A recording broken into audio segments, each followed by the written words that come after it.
الله الرحمن الرحيم.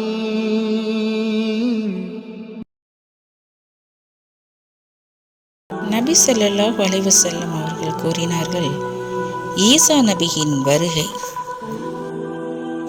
தஜ்ஜாலின் கொடுமை தலைவிரித்தாடும் போது ஈசா நபி அவர்கள் வானிலிருந்து இவ்வுலகுக்கு இறங்கி வருவார்கள் என்பது 10 அடையாளங்களில் ஒன்றாகும். தஜ்ஜால் இவ்வாறு ஆட்டம் போட்டு கொண்டு இருக்கும்போது ஈசா நபி அவர்கள் வருவார்கள் என்பதை நபி ஸல்லல்லாஹு அலைஹி வஸல்லம் அவர்கள் கூறியுள்ளார்கள். ஈசா நபி அவர்கள் இறுதி காலத்தில் வரும்போது இறை தூதராக வரமாட்டார்கள். புதிய மார்க்கம் எதையும் கொண்டு வர மாட்டார்கள். உங்கள் இமாம் உங்களை சேர்ந்தவராக இருக்கும்போது ஈசா நபி அவர்கள் இறங்குவார்கள் என்று நபி ஸல்லல்லாஹு அலைஹி வஸல்லம் அவர்கள் கூறியுள்ளார்கள். தஜ்ஜாலை கொன்ற பின் தஜ்ஜாலிடமிருந்து தப்பித்த கூட்டத்தினர் ஈசா நபியிடம் வருவார்கள். அவர்களின் முகத்தை தடவி கொடுப்பார்கள். சொர்க்கத்தில் அவர்களுக்கு கிடைக்கும் பதவிகளை பற்றி அவர்களுக்கு எடுத்து கூறுவார்கள்.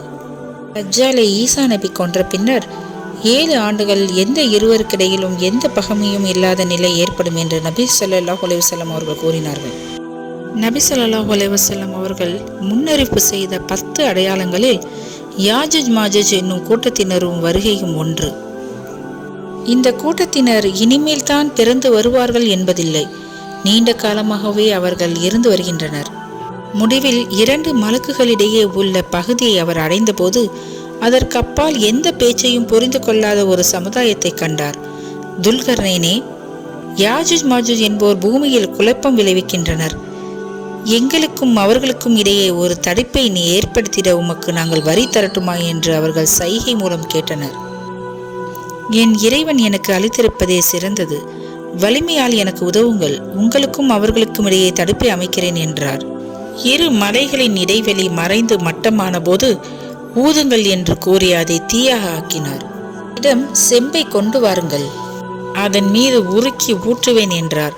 அதில் மேல் ஏழுவதற்கும் அதில் துவாரம் போடவும் அவர்களுக்கு இயலாது. இது எனது இறைவனின் அருள்.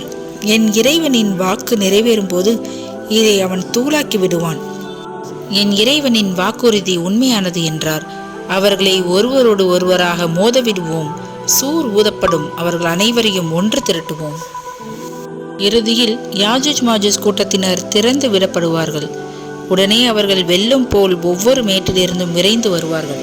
யாஜூஜ் மாஜூஜ் கூட்டத்தினர் பைத்துல் முகத்தஸ் பகுதியில் உள்ள மலையில் ஏறுவார்கள்.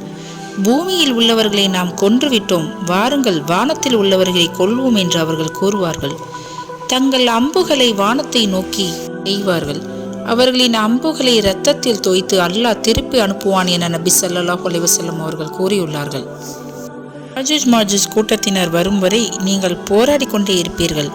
அவர்களின் முகங்கள் கேடயம் போல் அகன்றதாகவும் வட்டமாகவும் கண்கள் சிறியதாகவும் முடிகள் செம்மட்டையாகவும் அமைந்திருப்பார்கள் என்று நபி ஸல்லல்லாஹு அலைஹி வஸல்லம் அவர்கள் கூறினார்கள். யாஜூஜ் மாஜூஜ் கூட்டம் அழிக்கப்பட்ட பின் முஸ்லிம்கள் ஹஜ்ஜும் உம்ராவும் செய்வார்கள். ஹஜ்ஜு செய்வோர் யாரும் இல்லை என்ற நிலையில் தான் யுக முடிவு நாள் ஏற்படும் என்று நபி ஸல்லல்லாஹு அலைஹி வஸல்லம் அவர்கள் கூறினார்கள். அதிசய பிராணி. யுக முடிவு நாளின் நெருக்கத்தில் அதிசய பிராணி ஒன்றை இறைவன் படைத்து மக்களிடையே அதை நடமாட விடுவான். அவர்களுக்கு எதிரான நமது கட்டளை நிகழும் போது பூமியிலிருந்து ஒரு உயிரினத்தை வெளிப்படுத்துவோம். நமது வசனங்களை மனிதர்கள் உறுதி கொள்ளாமல் இருந்தது பற்றி அவர்களிடம் அது பேசும். எத்தனையோ பிராணிகள் உலகில் உள்ளன. அவற்றிலிருந்து இந்த பிராணி வித்தியாசப்படுகின்றது. எந்த பிராணியும் மனிதர்களிடம் பேசுவதில்லை. இந்த அதிசய பிராணியோ மக்களிடம் பேசக்கூடியதாக படைக்கப்படும் என்பதை இந்த வசனத்திலிருந்து நாம் அறிய முடியும்.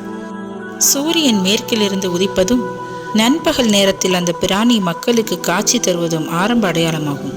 ஒன்றில் எது முதலில் தோன்றினாலும் அதை தொடர்ந்து அடுத்தடுத்து தோன்றிவிடும் என்ற நபி ஸல்லல்லாஹு அலைஹி வஸல்லம் அவர்கள் கூறினார்கள்.